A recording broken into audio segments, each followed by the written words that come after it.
مقام ربه ونهى النفس عن الهوى فإن الجنة هي المأوى.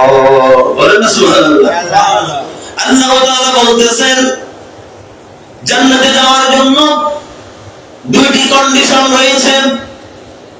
এক নম্বর কন্ডিশন হলো যারা পরকালে আল্লাহর সামনে কিভাবে দাঁড়াবে, কাল কিয়ামতের মাঠে আল্লাহর সামনে কিভাবে হাজিরা দেবে, কিভাবে দাঁড়াবে, আল্লাহর সামনে কিভাবে দণ্ডায়মান হবে, এই ভয় যার অন্তরের মধ্যে আছে ওই ব্যক্তি জান্নাতে প্রবেশ করতে পারবে বলে সুবহানাল্লাহ।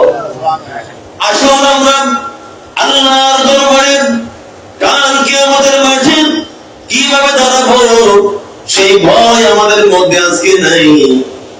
আল্লাহর সামনে আমরা যে কাল কিয়ামতের মাঠে দাঁড়াবো কেমনে আমরা হিসাব দিব বলেন?